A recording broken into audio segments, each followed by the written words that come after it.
යාළුවනේ මම දැන් චොක්ලට් ලෝකෙට බොහොම ළඟයි. කොකෝවා කැලෑවක් මැදින් තමයි යන්න තියෙන්නේ. අපි ගිහින් බලමු. අන්තිමේදී ඔන්න මම ගේට්ටුව ළඟට ආවා. පේනවනේ ගේට්ටුව හදලා තියෙන්නේ චොක්ලට් වලින්.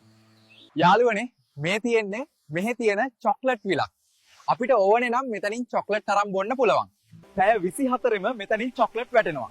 චොක්ලට් ද්‍රව මාධ්‍යයෙන් තියාගන්න ඕන නිසා මේක හදලා තියෙන්නේ හොඳට අවුව තියෙන තැනක. ඔයාලා මේ දකින්නේ මෙහි තියෙන චොක්ලට් මාලිගාව. දිය වෙන එක නවත්ත ගන්න ඕන නිසා හරිම සීතල තැනක තමයි හදලා තියෙන්නේ. පේනවද? මේ පිළිමේ හදලා තියෙන්නේ white chocolate වලින්. පිළිමේ අල්ලගෙන ඉන්නේ සාමාන්‍ය chocolate බා එකක්. අනේ මන්ද ටිකක් දැකලත් හුරුයි වගේ. chocolate වලින් තමයි හදලා තියෙන්නේ. මෙහි තියෙනවා chocolate බීම හදන මැෂින්. ඕන තරමක් හදාගෙන බොන්න පුළුවන්. දකින හැමදේම චොක්ලට් වලින්ම තමයි හදලා තියෙන්නේ.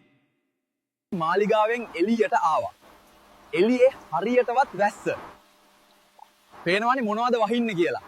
අර තියෙන්නේ වැස්සෙන් පස්සේ පායපු චොක්ලට් දේදුන්නක්. ජීවිතේ පළවෙනි සැරේටයි මේ දකින්නේ.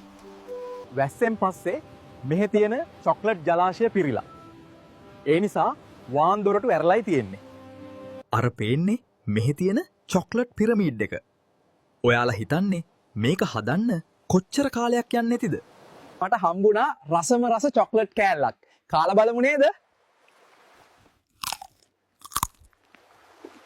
මේ වාහන වලින් තමයි මෙහි තියෙන චොක්ලට් ප්‍රවාහනය කරන්නේ. ඔයාලා දැක්කේ චොක්ලට් ලෝකෙන් පොඩ්ඩක් විතරයි. සම්පූර්ණ වීඩියෝ එක බලන්න ආසද? මේ දැම්ම අපේ නම Facebook එකේ සර්ච් කරලා page එකට එන්න සම්පූර්ණ වීඩියෝ එක දාලායි තියෙන්නේ.